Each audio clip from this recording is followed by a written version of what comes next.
নমস্কার শ্রোতা বন্ধুরা, ইয়ন্স গ্যালারিতে আপনাদের সবাইকে জানাই স্বাগতম। ইয়ন্স গ্যালারিতে আজ আপনারা শুনবেন লেখক সুকান্ত দাসের কলমে ব্যোমকেশ বক্সী ফ্যান ফিকশন রত্নহার রহস্য।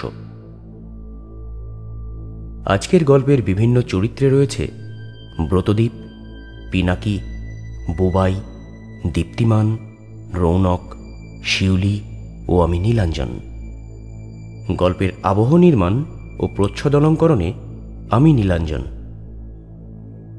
চলুন তাহলে শুনে নেওয়া যাক আমাদের আজকের নিবেদন, লেখক সুকান্ত দাসের কলমে ব্যোমকেশ বক্সী ফ্যান ফিকশন রত্নহার রহস্য।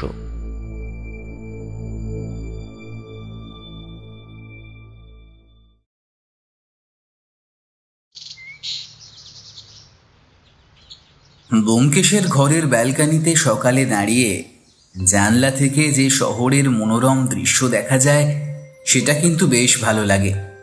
আসলে সকালের দৃশ্যপট একটু আলাদা থাকে।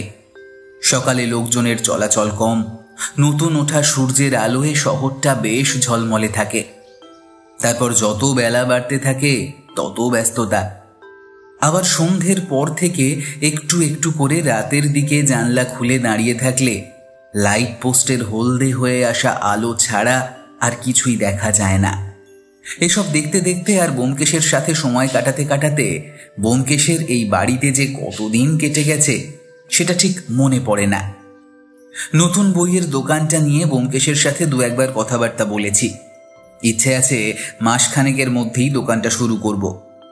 ব্যোমকেশ নিজেই আমায় এ ব্যাপারে উৎসাহ দিয়েছিল। আসলে সারাদিন বাড়িতে বসে ব্যোমকেশের সাথে মাঝে মধ্যে দু একটা কেসে হাত লাগিয়ে আর সেসব লিখে বইপত্র ছাপিয়ে আর যেন ভালো লাগছে না। তাছাড়া আর্থিক অবস্থা বলেও তো একটা ব্যাপার আছে। ব্যোমকেশের ঘাড়ের উপর বসে এভাবে তো আর চলে না। তাই নিজেও একটা কিছু করলাম। তার পাশাপাশি ব্যোমকেশের সাথে এসে তদন্ত আর বইপত্র লেখা সবকিছুই চলল।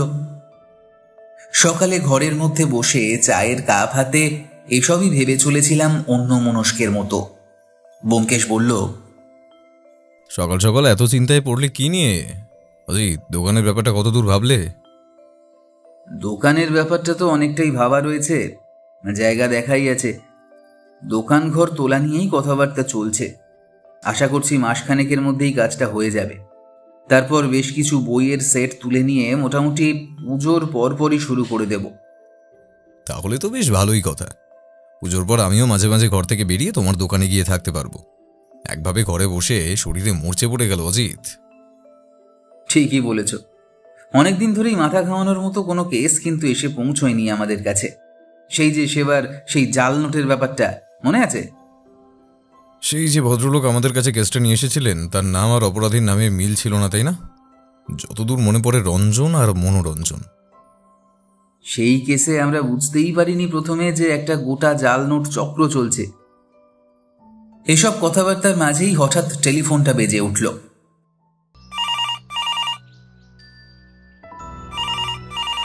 ফোনটা ছিল দাসবাবুর।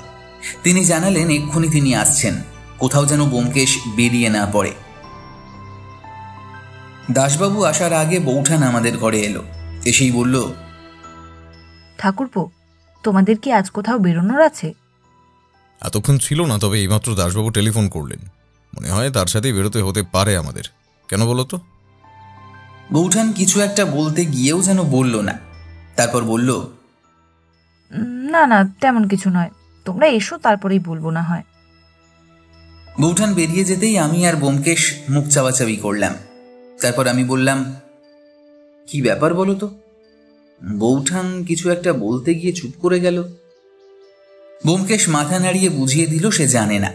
আমিও আর সে ব্যাপারে কিছুই বললাম না, কারণ ততক্ষণে নিচে দাসবাবুর গাড়ির শব্দ আমি পেয়েছি। দাসবাবু এসে প্রথম আমাদের গোটা ব্যাপারটা জানালেন। আসলে শহরের বুকে একটা চুরি হয়ে গেছে, আর চুরিটা হয়েছে শহরের একটা বেশ নামকরা সোনার দোকানে। শহরের নামকরা সোনার দোকান স্বর্ণ জুয়েলার্সের মালিক নিহার রঞ্জন সাহা আজ সকালে টেলিফোন করে পুলিশকে ব্যাপারটা জানিয়েছেন। পুলিশ আজ সকালে গিয়ে সমস্তটা দেখে এসেছে। তবে দাসবাবু ব্যাপারটা কিছুই বুঝতে পারেননি, তাই তিনি একেবারে ব্যোমকেশের কাছেই চলে এসেছেন। প্রথমে তিনি নিজে নিজেই ব্যাপারটা দেখবেন বলে ভেবেছিলেন, তবে নিহার রঞ্জন সাহা নিজেই নাকি ব্যোমকেশকে এই কেসটায় তদন্ত করাতে চাইছেন। সেই কারণেই দাসবাবু সকালে এসে ব্যোমকেশের ঘরে বসে রয়েছে। ব্যোমকেশ স্নান ঘরে ছিল।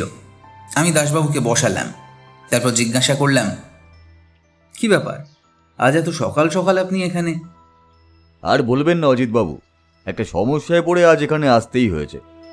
ঠিক সেই সময় ব্যোমকেশ ঘরে ঢুকতে ঢুকতে বলল, সমস্যা না হলে এত সকালে তো এই অধমকে মনে পড়ে না। আর সমস্যাটা কি, খুন নাকি চুরি? খুন নয় ব্যোমকেশবাবু, খুন নয়, চুরি হয়েছে, চুরি। শহরের নাম করা একটা সোনার দোকান থেকে কাল রাতের দিকে একটা দামি রত্ন চুরি হয়ে গেছে। ব্যাপারটা তখনই তারা বুঝতে পারেনি। কাল দোকান বন্ধের সময় পর্যন্ত ব্যাপারটা চোখে পড়েনি, আর সকালে দোকান খোলার পরে ব্যাপারটা তাদের চোখে পড়ে এবং তখনই তারা পুলিশে খবর দেয়। আমি ঘটনাস্থলে পৌঁছে গিয়ে ব্যাপারটা দেখে এসেছি, তবে কিছুই বুঝতে পারছি না, তাই আপনার কাছে এসেছি। তাহলে তো আমাদের এক্ষুনি বেরিয়ে পড়তে হবে। অজিত, তৈরি হয়ে নাও। ব্যোমকেশের কথা শুনে দাসবাবু বোধহয় একটু স্বস্তি পেলেন। তিনি উঠে দাঁড়িয়ে বললেন, হ্যাঁ ব্যোমকেশবাবু, চলুন বেরিয়ে পড়ি। সেখানে আমি একজন কনস্টেবলকেও রেখে এসেছি। আপনি কি গোটা ব্যাপারটা শুনে তারপর কোনো একটা সিদ্ধান্ত নিন। আসলে বুঝতেই পারছেন, নামকরা সোনার দোকান, আর তাছাড়া এই সময় এরকম একটা কেস। বেশি চিন্তা করবেন না দাসবাবু, আগে ঘটনাস্থলে গিয়ে ব্যাপারটা দেখা যাক, তারপর না হয় ভাবনা চিন্তা করা যাবে। এখন থেকে চিন্তা করলে কেসটা অন্যদিকে ঘুরে যেতে পারে। দাসবাবু আর কিছু বললেন না। তার বদলে আমরা তৈরি হয়ে বেরিয়ে পড়লাম। ঘটনাস্থলে পৌঁছতে খুব বেশি সময় লাগলো না। তাছাড়া আমরা পুলিশের গাড়িতে এসেছিলাম। সোনার দোকানের বাইরে একজন পুলিশ কনস্টেবল পাহারায় থাকতে দেখলাম। তাছাড়াও দোকানের একজন পাহারাদার ছিল বোধহয়। কনস্টেবলের সাথে পাহারাদার কিছু কথাবার্তা বলছিল। আমাদের দেখতে পেয়ে দুজনেই সতর্কিত হয়ে উঠল। দোকানের ভিতরে ঢুকতেই দুজন কর্মচারী আর ক্যাশ বাক্সের কাছে একজনকে বসে থাকতে দেখলাম। লোকটা বোধহয় ব্যোমকেশকে চেনে, তাই ব্যোমকেশ ঢুকতেই ভদ্রলোক বলে উঠলেন, এই তো ব্যোমকেশবাবু এসে পড়েছেন, আমাকে এই বিপদ থেকে উদ্ধার করুন, না হলে যে আমি বড্ড সমস্যায় পড়ে যাব। বিপদটা কি সেটা না জানা পর্যন্ত তো আমি কিছুই করতে পারবো না। সব কিছু আপনাকে খুলে বলছি। এই কে আছিস রে, স্যারেদের জন্য একটু চা নিয়ে আয়। নিহার রঞ্জন বাবুর কথায় কাজের লোকেদের মধ্যে একজন চা আনতে চলে গেল। আমরা দোকানের ভিতর ঢুকে একটা পাশে বসলাম। নিহার রঞ্জন বাবু আমাদের সামনে বসলেন, তারপর বলতে শুরু করলেন, পাথরটা বেশ দামি ব্যোমকেশবাবু। একটা নতুন সোনার হার তৈরি করার ফরমাইশ পেয়েছিলাম। সেই সোনার হারেই পাথরটা বসাবো বলে ঠিক করেছিলাম। সেই মতো কাজও চলছিল। সোনার হার আর পাথরটা আমার এই ক্যাশ বাক্সের পাশে এখানেই থাকতো। বড় কাজগুলো আমি নিজেই করতাম ব্যোমকেশবাবু, সেগুলো কর্মচারীর উপরে ছাড়তাম না। এখানে এই বাক্সের মধ্যে সমস্তটাই থাকতো। দোকানের ভিড় একটু হালকা হলে আমি কাজ করতে বসতাম, আবার যখন ভিড় হতো তখন সেটা বন্ধ করে রেখে দিতাম। কাল সন্ধ্যের দিকে এক ভদ্রলোক আমার দোকানে এলেন। তিনি বেশ কিছু সোনার হার আর রত্ন দেখতে লাগলেন। তিনি আমায় জানালেন যে তিনি একটা গলার হার তৈরি করতে চান, আর সেই হারের মধ্যে কয়েকটা রত্ন থাকবে। তো কথায় কথা আমি তাকে আমার হাতের হারটা দেখালাম, যেটা আমি তৈরি করেছিলাম। তখনও বেশ কিছু কাজ বাকি আছে। ভদ্রলোক হারটা হাতে নিয়ে দেখেই বেশ খুশি হলেন। আমাকে তো বলেই বসলেন এমন একটা হার তিনি তৈরি করতে চাইছেন। আমি তাকে তখন বললাম, হাতের এই কাজটা শেষ হতে আরও দিন দুয়েক লাগবে, তারপর না হয় আমি তার কাজটা ধরব। সেই মতো ভদ্রলোক জানালেন তিনি দুদিন পর আবার আসবেন, এসে আমার সাথে এই ব্যাপারে কথাবার্তা বলে কিছু অগ্রিমও দিয়ে যাবেন। আমিও মনে মনে খুশি হয়ে সম্মতি জানালাম। তিনি হার আর ওই রত্নটা হাতে তুলে নিয়ে বেশ কিছুক্ষণ ভালো করে দেখলেন। ব্যোমকেশ এতক্ষণ চুপ করে নিহার রঞ্জন বাবুর কথা শুনছিল। এবার বলল, এক মিনিট, আপনি যখন সেই হার ভদ্রলোককে দেখাচ্ছিলেন তখন আপনার আশেপাশে আর কেউ কি ছিল? আশেপাশে সে সময় আমার দোকানের দুজন কর্মচারী ছিল, বাইরে দরওয়ান ছিল, তবে ঘরের ভেতরে আরও একজন খদ্দের ছিল। সে ওই কোণার দিকে আমারই এক কর্মচারীর সাথে কোনো একটা বিষয় নিয়ে কথাবার্তা বলছিল। আচ্ছা, তারপর? সমস্যা হলো ঠিক সেই সময় আমার সেই কর্মচারীটি আমায় ডাকে না। আমি হাড় আর রত্ন বাক্সের মধ্যে আবার ঢুকিয়ে রেখে কর্মচারীদের কাছে চলে যাই সেই ভদ্রলোকের সাথে কোনো কিছুর দাম নিয়ে কথাবার্তা বলতে।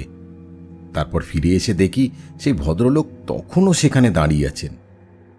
তিনি আমার সাথে আরও মিনিট 5 কথাবার্তা বলে দোকান থেকে চলে যান। আমি আর বাক্স, হার আর রত্নটা দেখার আর সময় পাইনি। শেষে দোকান বন্ধ করবার আগে একবার বাক্সের ডালা টেনে দেখি যেখানে হার আর রত্নটা ছিল সেগুলো একটা ছোট কৌটোর মধ্যে রাখা ছিল। কৌটোটাও ভেতরে রয়েছে। তারপর আমি দোকানটা বন্ধ করে দিয়ে কর্মচারীদের ছুটি দিয়ে দারোয়ানকে ছুটি দিয়ে বাড়ি ফিরে যাই। দোকান বন্ধ করে বাড়ি ফিরে যাওয়ার সময় আপনি ওই রত্নের কৌটোটা দেখেছিলেন, শুধু তার ভিতরে রত্নটা আছে কিনা তা জানতেন না, তাই তো? সেটাই ব্যোমকেশবাবু, কৌটোটা আমি যে ওখানে দেখেছিলাম সে ব্যাপারে কিন্তু আমি নিশ্চিত। তবে রত্নটা তাতে ছিল কিনা আমি জানি না। আজ সকালে আবার কাজ করতে বসবো বলে কৌটোটা খুলে রত্নটা বার করতে গিয়ে দেখি তার মধ্যে রত্নটা নেই। আমার মনে হয় হয়তো আমি অন্য কোথাও রেখেছি। গোটা বাক্সটা খুঁজে গিয়ে দেখি কিন্তু কোথাও সেটা আর পাইনি। তখন কর্মচারীদের জিজ্ঞাসাবাদ করি, কিন্তু না, তারাও দেখেনি। আসলে সত্যি বলতে সন্ধ্যার পর তারা যে আমার বাক্সটার কাছে এসেছিল কিনা সে ব্যাপারে আমি নিশ্চিন্তভাবে বলতে পারবো না। তবুও তাদেরকে জিজ্ঞাসাবাদ করি। আর দরোয়ান তো থাকে দোকানের বাইরে, সে কখনোই দোকানের ভিতরে আসে না। খুব প্রয়োজনে তাকে না ডাকলে সে আসে না। তাকে তো এক্ষেত্রে কিছু বলা যায় না। এখন আপনিই বলুন ব্যোমকেশবাবু, আমি কি করব? 2 দিনের মধ্যে সোনার হারটা খদ্দেরকে দেওয়ার কথা। এখন যদি সেটা দিতে না পারি তাহলে লোকসান তো হবেই, আর আমার মান সম্মান নিয়েও টানাটানি পড়ে যাবে। এমন একটা ব্যবসা করে খাই ব্যোমকেশবাবু, একবার নাম খারাপ হলে সে নাম আবার অর্জন করতে যে কতটা সমস্যা তা তো আপনি অন্তত ভালোভাবে বোঝেন। একটা প্রশ্ন, ওখানে যে আপনি ওই হার এবং রত্নটা রাখতেন সেটা কে কে জানতো? আপনার দোকানের কর্মচারীরা ছাড়া বাইরের কেউ? না ব্যোমকেশবাবু, আমার দোকানের 2 জন কর্মচারী ছাড়া তো আর অন্য কেউ জানতো না। আপনার কাউকে সন্দেহ হয়? মানে আপনার কর্মচারীরা বিশ্বস্ত তো? ব্যোমকেশবাবু, লোভ জিনিসটা এমন, তা বিশ্বস্ত মানুষকেও লোভী করে তুলতে পারে। তবে হ্যাঁ, ওরা অবশ্যই বিশ্বস্ত, তা বলে ওরা এ কাজ করতে পারে না সে কথা কিন্তু আমি বলবো না, কারণ আমার কাছে কোনো প্রমাণ নেই। আচ্ছা বেশ, আমি আপনার কর্মচারীদের একটু জেরা করতে চাই। কর্মচারী 2 জন আমাদের পাশে এসে দাঁড়ালো।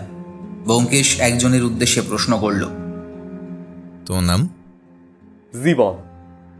কতদিন ধরে কাজ করছো এখানে? প্রায় 4 বছর মতো হবে। থাকো কোথায়? কাছেই, এখান থেকে আমার বাড়ি হেঁটে গেলে মিনিট 10 মতো হবে ব্যোমকেশবাবু। কাল যখন দোকান বন্ধ করে চলে যাওয়া হয় তখন কি তোমার একবার মনে হয়েছিল রত্নটা ওখানে নেই? রত্নটা তো আমি সেভাবে দেখিনি ব্যোমকেশবাবু, তবে বাবুকে কাজ করতে দেখেছি, ব্যাস ওইটুকুই। 1 বা 2 বার তার সামনে দেখেছি, তবে তার বেশি আমি কিছুই জানি না।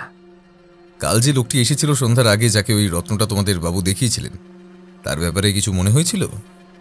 আমি তখন অন্য একজন খদ্দের দেখছিলাম, আর তারপর আমি বাবুকে ডাকি, তবে সেই লোকটার দিকে দেখার খুব বেশি একটা সুযোগ পাইনি। এতক্ষণে পাশে দাঁড়িয়ে থাকা আর একজন কর্মচারী বলে উঠল, আমি দেখেছিলাম তাকে, আমি তখন দাঁড়িয়েই ছিলাম। আমি তার দিকে তাকিয়ে একবার দেখেছি। মনে রাখার মতো কিছু ছিল? আর তুমি কি তাকে রত্নটা হাতে নিয়ে কিংবা যতদূর সম্ভব সামনে ঝুঁকে পড়তে দেখেছো? না ব্যোমকেশবাবু, আমি তো তেমন কিছু দেখিনি। বাবু যতক্ষণ তাকে হার ও রত্নটা দেখাচ্ছিল ততক্ষণ সে দেখেছে। তারপর বাবু চলে আসতেই সে বাক্সের সামনে থেকে সরে এসে দোকানের এদিক ওদিকে ঘুরে বেড়াচ্ছিল। তারপর বাবু আবার যখন গিয়ে সেখানে বসে তখনই সে সামনে এগিয়ে আসে। সেই সময় একমাত্র তুমিই তাকে দেখেছিলে, তবে তোমার মনে হয় যে সে রত্নটা তুলে নিতে পারে না, তাই তো? এমনটাই তো মনে হয়েছে ব্যোমকেশবাবু। তবে সব থেকে বড় কথা, একটা কারণ আমার মনে হচ্ছে সেটা হলো লোকটা কিন্তু এমন কোনো জামা কাপড় পরেনি যাতে করে রত্নটা তুলে নিয়ে যাবে।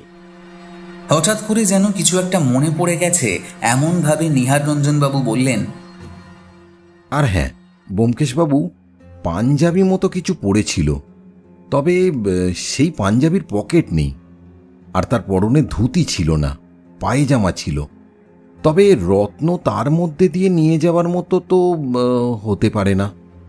আসলে উনি কতদিন পরে আসবেন তা বলার আরও একটা কারণ হলো তিনি সাথে করে টাকা আনতে পারেননি, তার পোশাকে পকেট না থাকার জন্য। এই ব্যাপারটা আমার মাথায় ছিল না। তিনি যদি রত্নটা তুলে নিয়েই থাকেন তাহলে সেটা হাতে করে নিয়ে যাওয়ার কথা, আর সেক্ষেত্রে দারোয়ান তো সেটা দেখতেই পেত। আমি দারোয়ানকে কিছু জিজ্ঞাসাবাদ করেছিলাম। দারোয়ান আমায় জানিয়েছে যে লোকটা তার সামনে দাঁড়িয়েও বেশ কিছুক্ষণ তার সঙ্গে কথাবার্তা বলেছে, তবে তার হাতে কিংবা শরীরে কোথাও যে রত্নটা থাকতে পারে তা কিন্তু মনে হয়নি। যদি রত্নটা মুখে করে নিয়ে যায় তাহলে তো কথা বলার সময় কিছু একটা বোঝা যাবে, বা কথা বলতে অসুবিধাও হবে তার। তখন তো মুখে কিছু আছে, ওটা বোঝা যাবে। আমি এখানে এসে বসার পরে বেশ কিছুক্ষণ তার সাথে কথা বলেছি। আপনাকে আগেই বলেছি ব্যোমকেশবাবু, ভদ্রলোক বেশ হাসি খুশি, হেসে হেসে বেশ কথাও বলেন। আর সে সময় তার হাতও খালি ছিল। তার মুখেও যে কিছু থাকবে তেমনটা আমার কিন্তু মনে হয়নি। ব্যোমকেশ কি যেন একটা ভাবলো, তারপর দোকানের চারপাশে তাকালো। দোকানের মধ্যে বসার জন্য সোফা রয়েছে, তার পাশে ছোট ছোট টবে কিছু গাছ লাগানো আছে। এই ব্যাপারটা এখনকার দিনে একটু দামি দোকানগুলোতে আর বাড়িগুলোতে দেখা যায়। দোকানের ভিতর, বাড়ির ভিতর টবে সুন্দর করে গাছ লাগানো। ব্যোমকেশের মতো আমিও দোকানের চারপাশটা ঘুরে দেখতে লাগলাম। তারপর ব্যোমকেশ একসময় নিহার রঞ্জনবাবুর সামনে এসে বলল, আপাতত আমার দেখা শেষ। আমি একবার আপনার এখানকার দারোয়ানের সাথে কথা বলতে চাই, তবে আশা করছি আপনার রত্নটার ব্যাপারে খুব শিগগিরই কোনো সিদ্ধান্ত নিতে পারবো। ব্যোমকেশ বেরিয়ে এসে দরজা দিয়ে বাইরে চলে যাবে এমন সময় পিছনের দিকে তাকিয়ে বলল, আচ্ছা নিহার রঞ্জনবাবু, সেই ভদ্রলোক আপনাকে তার নাম কি বলেছিল?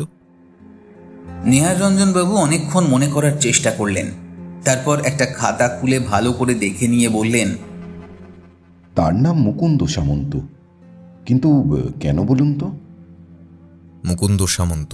আচ্ছা, যদি এর মধ্যে সেই ভদ্রলোক কোনো একদিন আপনার দোকানে আসেন তাহলে যে কোনোভাবেই হোক তাকে এখানে আটকে রাখার চেষ্টা করবেন আর আমায় খবর দেবেন। কথাটা মনে রাখবেন, এই দোকানে একবার ঢুকে পড়ার পরে তিনি যেন আর কোনোভাবেই বাইরে চলে যেতে না পারেন। ব্যোমকেশ শেষের কথাটা কেন বলল আমি নিজেও বুঝতে পারলাম না। ব্যোমকেশের সাথে বাইরে এলাম। এখানে একটা কথা বলে রাখা দরকার, দাসবাবু আমাদের এখানে বসিয়ে দিয়ে একটা কাজে বেরিয়ে গিয়েছিলেন। তিনি এইমাত্র পুলিশের জিপ নিয়ে দোকানের বাইরে এসে দাঁড়িয়েছেন। আমরা বেরিয়ে আসার পর দারোয়ান আমাদের স্যালুট ঠুকতেই ব্যোমকেশ বলল, নাম কি তোমার? সে নিজের নাম বলতেই ব্যোমকেশ আবার বলল, কাল তোমাদের দোকান থেকে একটা রত্ন চুরি হয়ে গেছে, ব্যাপারটা জানো তো? খুব জানি স্যার। বাবু তো খুব রাগারাগিও করলেন, আমাকেও দু একটা কড়া কড়া কথা শুনিয়ে দিলেন। কিন্তু বাবু, আমি তো দোকানের মধ্যে ঢুকি না, তাহলে আমি কি করে? তোমার কি সন্দেহ হয় কাউকে, মানে এমন কাউকে দেখেছো? কাল সন্ধ্যের পর থেকে 4 জন খদ্দের এসেছিল। আমি এগুলো মাঝে মাঝে মাথায় রাখি, তবে তাদের কাউকে দেখেই তেমন কিছু মনে হয়নি। তারা সকলেই বেশ অনেকক্ষণ দোকানের ভিতরে ছিল। আর যে লোকটি তোমার সাথে দাঁড়িয়ে বেশ কিছুক্ষণ কথাবার্তা বলেছিল সে ঠিক কি কথা বলছিল? তেমন কিছুই না, সে একটা সোনার হার বানাতে এসেছিল এটাই বলেছে। তারপর আমি এখানে মাইনে কত পাই, আমার বাড়িতে কে কে আছে, এই সমস্ত কথাবার্তা বলছিল। আসলে স্যার, অনেকেই এমন কথাবার্তা বলে, আর আমারও মানুষের সঙ্গে কথা বলতে পারলে বেশ ভালোই লাগে। তাকে দেখে কোনো রকম সন্দেহ হয়নি তোমার? না সাহেব, সন্দেহ হয়নি, তবে লোকটা বারবার কথা বলতে বলতে দোকানের ভেতরের দিকে তাকাচ্ছিল, সেটা আমি দেখেছি। ব্যোমকেশ সব কথা শুনল। তবে আর কিছু জিজ্ঞাসা করলো না দারোয়ানকে। তারপর আমরা দাসবাবুর সাথে পুলিশের জিপে করে আমাদের বাড়িতে এসে নামলাম। ফেরার সময় দাসবাবু বললেন, ব্যোমকেশবাবু, আমি লোকটার ব্যাপারে খোঁজ নেওয়ার চেষ্টা করছি, তেমন কিছু জানতে পারলে আমি অবশ্যই আপনাকে জানাবো। সেই কথায় ব্যোমকেশ যেন একটু চমকে উঠে বলল, না দাসবাবু, ভদ্রলোকের ব্যাপারে খোঁজ খবর নেওয়ার প্রয়োজন নেই, অন্তত এই মুহূর্তে নেই। যখন আমি বলবো তখন খোঁজ খবর নেবেন, তবে সমস্তটাই খুব সাবধানে করতে হবে, না হলে অপরাধী যদি সজাগ হয়ে যায় তাহলে কিন্তু তাকে আর খুঁজে পাওয়া যাবে না। ব্যোমকেশের কথায় আমরা দুজন একটু অবাক হলাম। ব্যোমকেশ আর কিছু না বলে হাঁটতে হাঁটতে বাড়ির দিকে চলে গেল দেখে দাসবাবুও ব্যোমকেশের কথা শুনে গাড়ি ঘুরিয়ে বেরিয়ে গেলেন। আমিও চিন্তিত মুখে এসে ঢুকলাম ব্যোমকেশের ঘরে। যাবার আগে দাসবাবু বলে গেলেন, খোঁজ খবর আমি যা পাবো আপনাকে জানিয়ে দেব, তবে আপনি যখন বলছেন ভদ্রলোকের ব্যাপারে এই মুহূর্তে খোঁজ না নিতে, তাহলে সেটা করছি না। বাকিদের ব্যাপারেই বরং একটু খোঁজ খবর নেওয়া দরকার। ব্যোমকেশ ঘরে এসে নিজের ইজি চেয়ারে হেলান দিয়ে শুয়ে পড়ল। আমি একটু একটু করে তার পাশে গিয়ে দাঁড়ালাম। তারপর তাকে প্রশ্ন করলাম, ব্যোমকেশ, সন্দেহটা কাকে করছো বলো তো?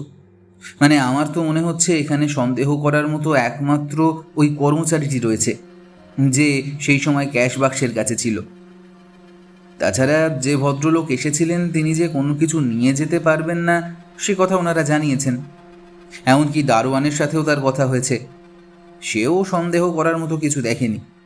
যে কোনো কিছু চুরি করেছে সে অতটা সময় নষ্ট করে গল্প করে তো আর যাবে না। অজিত, আমার কাছে এই মুহূর্তে সন্দেহের মধ্যে কিন্তু ওই দোকানের দুজন কর্মচারী, এমনকি দারোয়ানটি নিজেও রয়েছে। তবে দারোয়ানের ক্ষেত্রে সরাসরি কোনো চার্জ করা সম্ভব নয়, কারণ সে দোকানের ভেতরে সহজে আসে না। আর সে এলেও সে কথাটা নিহার রঞ্জনবাবু কিংবা অন্যদের মনে থাকত। হতে পারে সেই লোকটার সাথে দারোয়ানের কোনো যোগ রয়েছে। তুমি তো শুনলে লোকটাকে এদিকে খুব একটা দেখা যায়নি, লোকটা নতুন। তাহলে দারোয়ানের সাথে কি এমন কথা বলবে? যদিও ব্যাপারটা একেবারে উড়িয়ে দেওয়ার মতো নয়, কিন্তু তবুও আমার কেমন যেন মনে হচ্ছে ওই কর্মচারীদের মধ্যেই কেউ কাজটা করেছে। ব্যাপারটা হয়তো আজ সকালে কিংবা কাল রাতে অন্য কোনো সময় করেছে। তবে নিহার রঞ্জনবাবুর মনে হচ্ছে ওই সময়েই চুরিটা হয়েছে। ব্যোমকেশ চুপ করে রইল, এরপর কিছুই বলল না। চেয়ারে হেলান দিয়ে সিলিংয়ের দিকে তাকিয়ে কি যেন দেখতে লাগলো। তবে আমি জানি সে কিছুই দেখছে না, সে কেসটা নিয়ে ভাবছে এক মনে। এখন আমিও বুঝলাম এই মুহূর্তে আর ব্যোমকেশের মুখ থেকে কোনো কথা বার করা যাবে না। তাই বৌঠানকে একবার চায়ের ফরমাইশ করে নিজের ঘরে চলে গেলাম। বেশ কিছুক্ষণ পরে বোধহয় ব্যোমকেশ টেলিফোনে কারো সাথে কথা বলছিল, তেমনই একটা সামান্য কথাবার্তা কানে এলো। তবে হতে পারে কেসটার ব্যাপার নিয়ে কিছু। তবে সেদিন আর এই ব্যাপারে আমাদের কোনো কথা হলো না। ব্যোমকেশকে চিন্তিত দেখলাম। বিকেলের দিকে ব্যোমকেশের ঘরে বসে চা খাচ্ছি, এমন সময় ব্যোমকেশ বলল, অজিত, একটা ছোট্ট পাথর খুব বেশি হলে কত জায়গা নেবে? সেটা লুকিয়ে ফেলার জন্য তো অনেক জায়গা থাকতে পারে, তাই না? সে তো থাকতেই পারে, কিন্তু আমার মনে হয় কর্মচারীদের মধ্যেই কেউ চুরিটা করেছে। তাদের সময় সুযোগ দুই ছিল, তাদের মধ্যে যে কেউ এই কাজটা সহজেই করে থাকতে পারে। ব্যোমকেশ কথার উত্তর দিল না, আগের মতোই চায়ের কাপ তুলে নিয়ে বলল, লোকটা দুদিন পরে আরও একবার আসার কথা বলেছিল, তাই না অজিত? যতদূর মনে হয় আজ সেই দিন।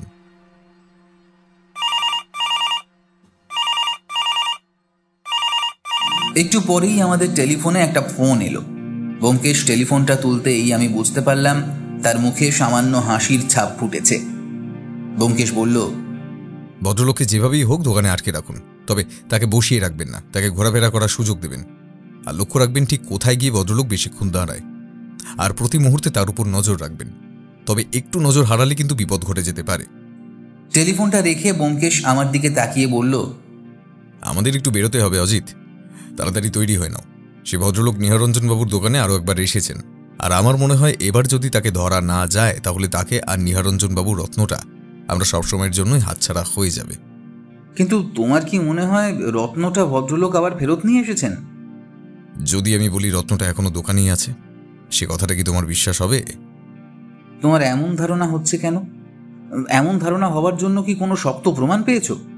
আর রত্নটা যদি চুরি যায় তাহলে সেটা ওই দোকানের ভিতরেই থাকে কি করে? অজিত, অপরাধী মাঝে মাঝে নিজেকে একটু বেশি চালাক বলে ধারণা করে বসে, আর তাই তাকে অনেক সময় ঠকে যেতে হয়। কিন্তু মাঝে মাঝে এমন পরিস্থিতি হয় যেখানে অপরাধীকে সত্যি সামান্য চালাকির প্রমাণ দিতে হয়।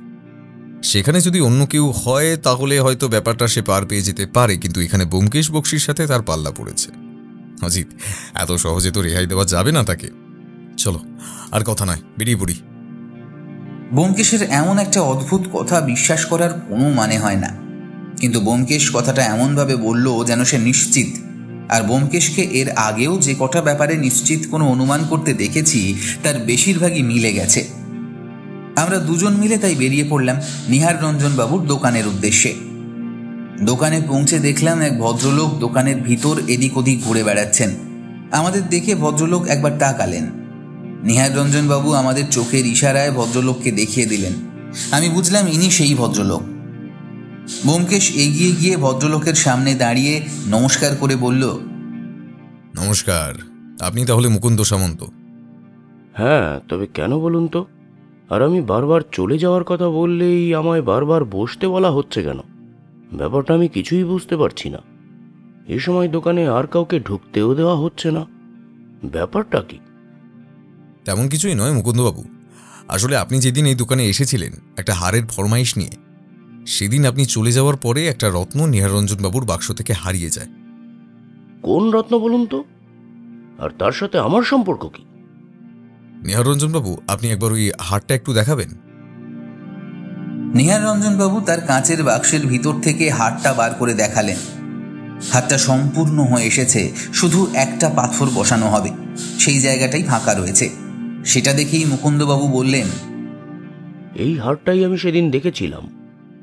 আমারও এমন একটা হার চাই বলেছিলাম, কিন্তু রত্নটা যদি চুরি যায় তাহলে আমি কি করতে পারি?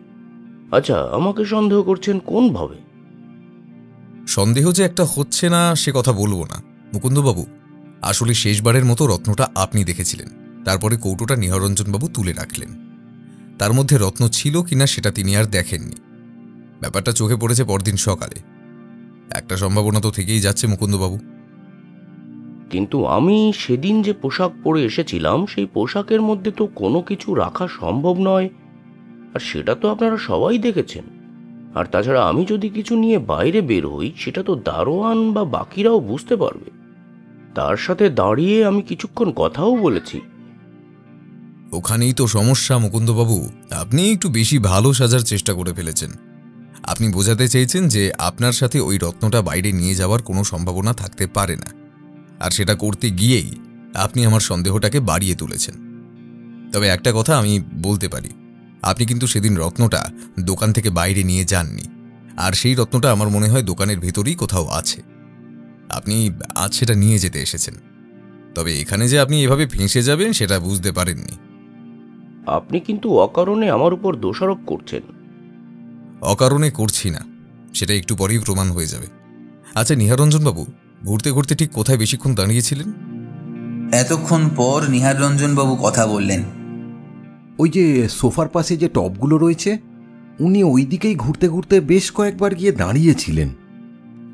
আর আমি এটা লক্ষ্য করেছি যে ওখানে গিয়ে দাঁড়ানোর পরেই সে ঘুরে আমার দিকে তাকিয়েছিল, কিন্তু আমি ওনার দিকে তাকিয়ে থাকার জন্য উনি সামান্য হেসে সেখান থেকে কিন্তু সরে গিয়েছিলেন। এই কথাটা শোনা মাত্র ব্যোমকেশের মুখে সামান্য হাসি ফুটল। ব্যোমকেশ উঠে গিয়ে সোফার পাশের টবগুলো ভালো করে দেখল। তারপর একটা টব তুলে নিয়ে নিহার রঞ্জন বাবুর সামনের কাঁচে রাখা সোনার গয়নার উপরের কাঠের উপর রেখে বলল, মুকুন্দবাবু, আপনি কি এখনো বলবেন আপনি রত্নটার ব্যাপারে কিছুই জানেন না? এতক্ষণ পর লক্ষ্য করলাম ভদ্রলোক উত্তর দিতে গিয়ে খানিকটা সময় নিলেন, তারপর বললেন, কিন্তু এসব কি হচ্ছে আমি কিছুই জানি না। আমি তো একটা হার তৈরি করার জন্য এখানে এসেছিলাম, কিন্তু এখানে এসে যে এভাবে ঝামেলায় পড়তে হবে তা তো বুঝতে পারিনি। এতক্ষণ যখন অপেক্ষা করেছেন তাহলে আরেকটু অপেক্ষা করে যান। আচ্ছা, আর একটা কথা, আপনি আজ যে হার তৈরি করার ফরমাইশ করতে এসেছেন তা আপনি অগ্রিম টাকা নিশ্চয়ই নিয়ে এসেছেন মুকুন্দবাবু? এই কথাটা বলতেই মুকুন্দবাবু একটু থমকে গেল, একটু আমতা আমতা করে বলল, আসলে আমি বাড়িতে গিয়ে আমার স্ত্রীর সাথে কথা বলেছিলাম। আমার স্ত্রীর ওই হারটা ঠিক পছন্দ নয়। আমি অন্য একটা হারের ব্যাপারে কথা বলতে এসেছি আজকে, তবে টাকাটা আনতে ভুলে গেছি। আমি পরদিন এসেই টাকা দিয়ে যাব। নিহারঞ্জন বাবু, আপনি থানায় টেলিফোন করুন, দাসবাবুকে এখানে আসতে বলুন। আমার মনে হয় মুকুন্দবাবুর ঠিকানায় খোঁজ নিলে তার স্ত্রীর খোঁজ পাওয়া যাবে না। যদি পাওয়া যায় তাহলেও তাকে জিজ্ঞাসাবাদ করলে কোনো হারের কথাই যে মুকুন্দবাবু তাকে বলেননি সেটাও জানা যাবে। আসলে উনি এসেছিলেন এখান থেকে রত্নটা বার করে নিয়ে যাওয়ার জন্য। কিন্তু ব্যোমকেশ, সেই রত্নটা কোথায় রয়েছে? আর ওই টবটাই বা তুমি ওখানে নিয়ে গেলে কেন? তোমার কি মনে হয় ওই টবের মধ্যেই রত্নটা আছে? এতক্ষণে দুজন কর্মচারী আমাদের দিকে এগিয়ে এসেছে। নিহাররঞ্জন বাবু উৎসুক হয়ে ব্যোমকেশের দিকেই তাকিয়ে আছে। একমাত্র মুকুন্দবাবু কেমন যেন একটা করছেন। তিনি সোফার উপর বসে আছেন ঠিকই, তবে তার হাত পায়ের মধ্যে একটা উত্তেজনা অনুভব করা যাচ্ছে। ব্যোমকেশ কড়া গলায় বলল, শুধুমাত্র একটা রত্নচুরির সন্দেহের ভিত্তিতে কিন্তু আপনাকে থানায় নিয়ে যাওয়া যেতেই পারে মুকুন্দবাবু। তাই এখনো যদি ভালোই ভালোই স্বীকার করেন তাহলে এরপর নিহারঞ্জনবাবু যা ভালো বুঝবেন তাই করবেন। আমি কিছু করিনি। বেশ, আমায় তাহলে সবটা খুলে বলতেই হচ্ছে। বাইরে দারোয়ানকে তৈরি থাকতে বলো, যেন কোনোভাবে পালানোর চেষ্টা না করতে পারে।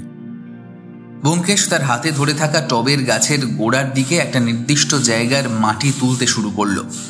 মাটি তুলতে তুলতে একটু পরে একটা ছোট্ট মতো মাটির ডেলা তার হাতে উঠে আসলো। সেটাকে টেবিলের কাঠের উপর রাখলো ব্যোমকেশ। একটা ছোট্ট লোহার টুকরো দিয়ে সেই মাটিটাকে ছাড়াতে লাগলো। ছাড়াতে ছাড়াতে এক সময় কিন্তু দেখা গেল সেই মাটিটার ভিতর আসলে একটা ছোট্ট লাল রঙের রত্ন একটু উজ্জ্বলভাবে উঁকি মারছে। সেটা ভালো করে পরিষ্কার করে নিহাররঞ্জন বাবুর দিকে এগিয়ে দিয়ে ব্যোমকেশ বলল, দেখুন তো নিহাররঞ্জন বাবু, এটাই আপনার সেই হারিয়ে যাওয়া রত্নখানা নাকি? নিহাররঞ্জন বাবুর মুখে হাসি ফুটে উঠেছিল। তিনি সেভাবেই একটু উত্তেজিত গলায় বললেন, আরে হ্যাঁ ব্যোমকেশ বাবু, এই তো আমার সেই রত্নটা। আপনাকে যে কি বলে ধন্যবাদ দেব আমি ব্যোমকেশ বাবু। ধন্যবাদ দেওয়ার কোনো প্রয়োজন নেই নিহারঞ্জন বাবু। আমি পুলিশের হয়ে আপনার কেসটার সমাধানে চেষ্টাটুকু করেছি মাত্র। তবে আপনার রত্ন আপনি ফিরে পেয়ে গেছেন, এটাই অনেক। এবার কি বলবেন মুকুন্দবাবু? এখনো বলবেন আপনি কিছুই করেননি? সেদিন কিন্তু আপনাকে এই টবের কাছাকাছি ঘুরে বেড়াতে দোকানের কর্মচারীদের মধ্যে একজন দেখেছে। এমনকি নিহাররঞ্জন বাবু সেটা দেখে থাকবেন, তবে তিনি ব্যাপারটা তেমন গুরুত্ব দেননি। শুনুন, আমি কিছু করিনি। আমি এ ব্যাপারে কিছুই জানি না। আপনার কাছে কিন্তু তেমন কোনো প্রমাণ নেই যেটা দিয়ে আপনি আমায় দোষী সাব্যস্ত করতে পারেন। একটু খোঁজখবর করলেই আপনার ব্যাপারে অনেক প্রমাণ বেরিয়ে আসবে। শহরে মাস কয়েক ধরে রত্নচুরির ব্যাপারটা বেশ বাড়াবাড়ি রকমের হয়ে পড়েছিল।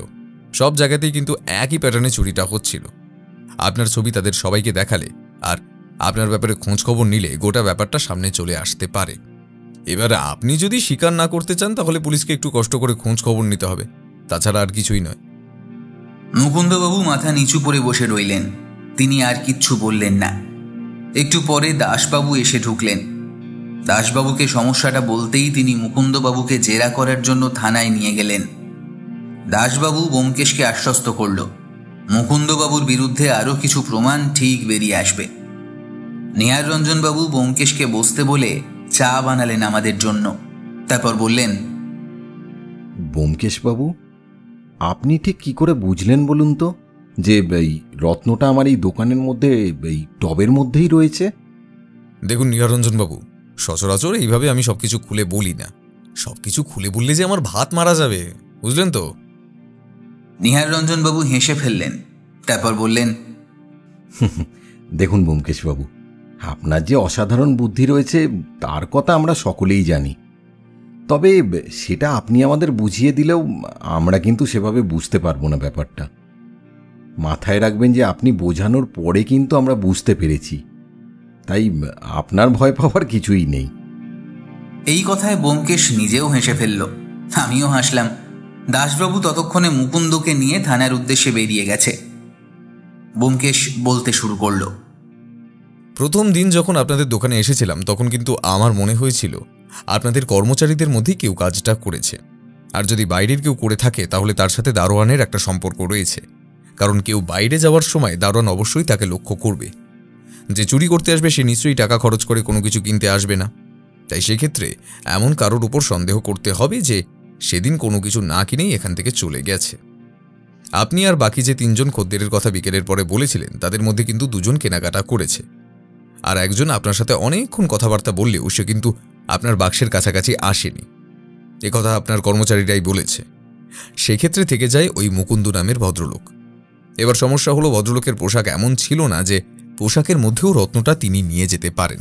তাছাড়া হাতে কিংবা মুখে করে রত্নটা নিয়ে গেলে সেটা কারো না কারো চোখে পড়বে।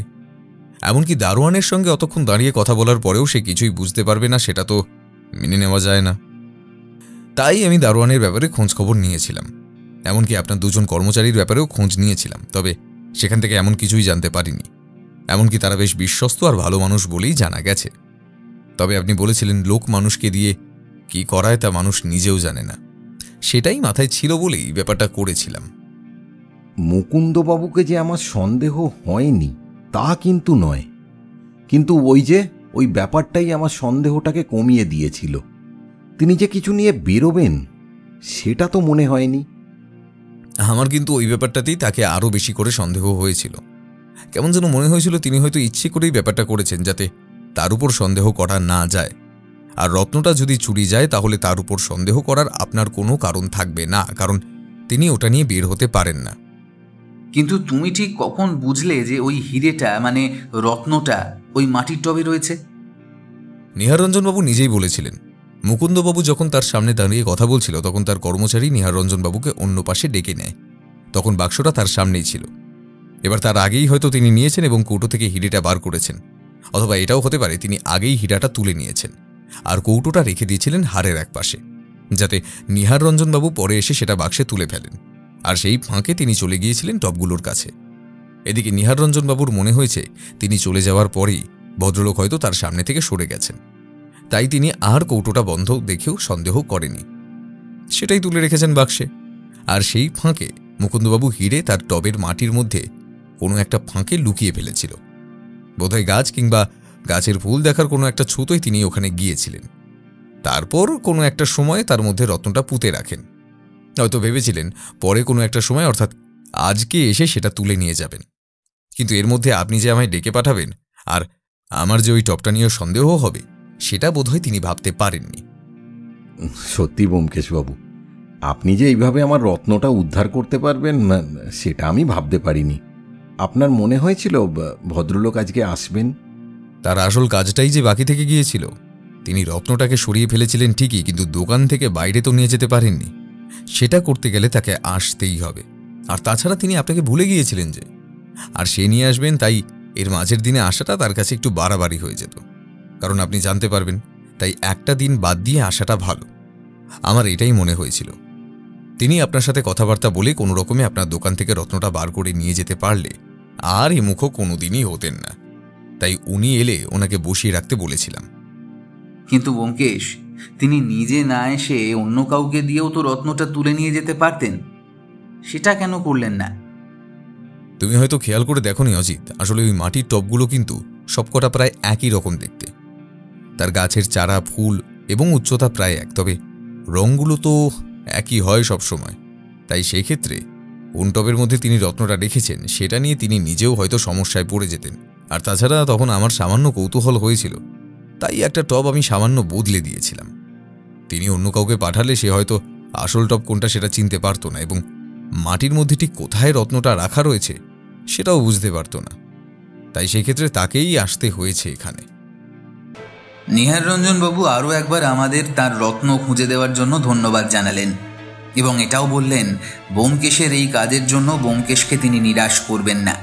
তিনি নিশ্চয়ই ব্যোমকেশকে খুশি করার মতো সামান্য কিছু পাঠিয়ে দেবেন।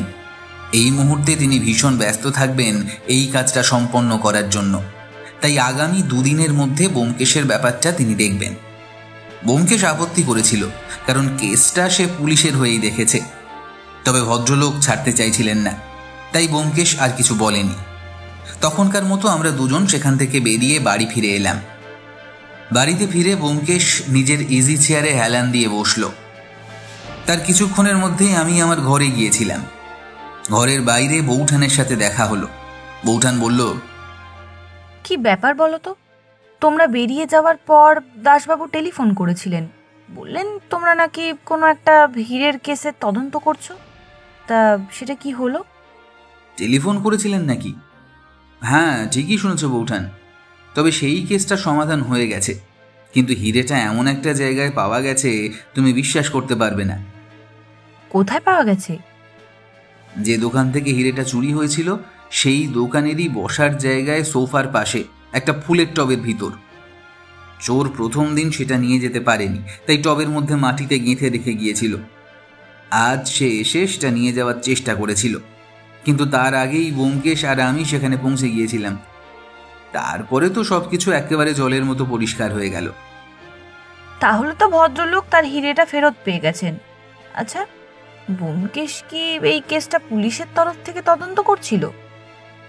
হ্যাঁ, দাসবাবুই তাকে এই কাজে লাগিয়েছিল।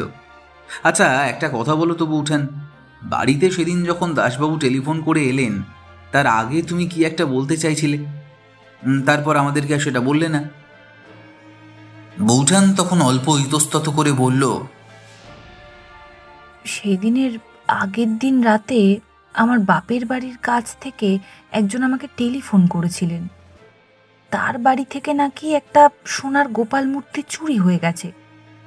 তবে তবে তা কোনো সাধারণ চুরি নয়। ঘরের দরজা ভেঙে কেউ চুরি করে নিয়ে যায়নি। ঘরের ভেতর থেকেই নাকি হঠাৎ করে ওই মূর্তিটা উধাও হয়ে গেছে।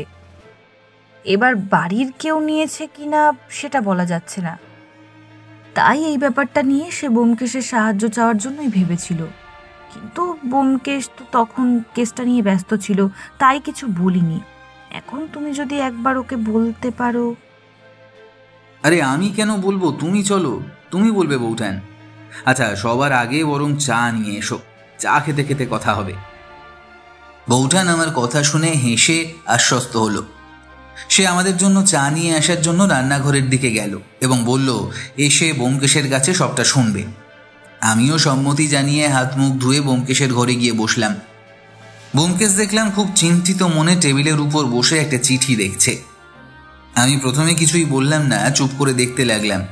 তারপর এক সময় বললাম, কি হলো ব্যোমকেশ, কার চিঠি এত মন দিয়ে দেখছো? ব্যোমকেশ বক্সিকে অকারণে কেউ চিঠি লেখে না অজিত। কোনো বিপদে না পড়লে ব্যোমকেশকে মনে করার কথা কারোর মনে আসে না।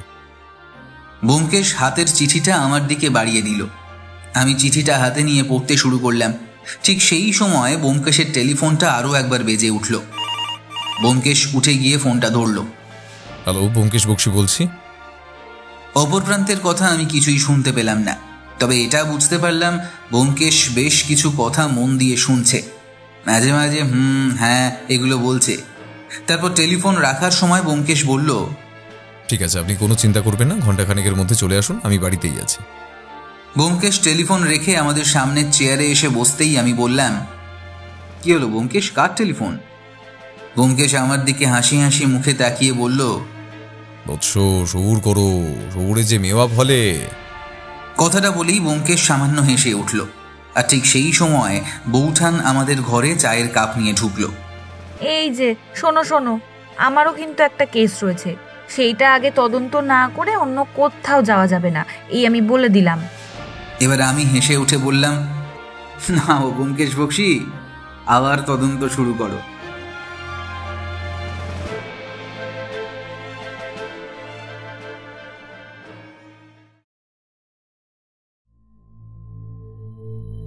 কেমন লাগলো আমাদের আজকের নিবেদন অবশ্যই কমেন্ট করে জানাতে ভুলবেন না। আর যদি ভালো লেগে থাকে তাহলে লাইক এবং শেয়ার করে দিন। তার পাশাপাশি আমাদের চ্যানেলে সাবস্ক্রাইব করে আমাদের পাশে থাকুন। সেই সঙ্গে বেল বাটন টিপে দিন, তাতে আমাদের করা সকল গল্পের আপডেট আপনার কাছে পৌঁছে যাবে সকলের আগে। খুব শীঘ্রই আমরা ফিরে আসব নতুন গল্প নিয়ে। সবাই সুস্থ থাকুন, আনন্দে থাকুন। ধন্যবাদ।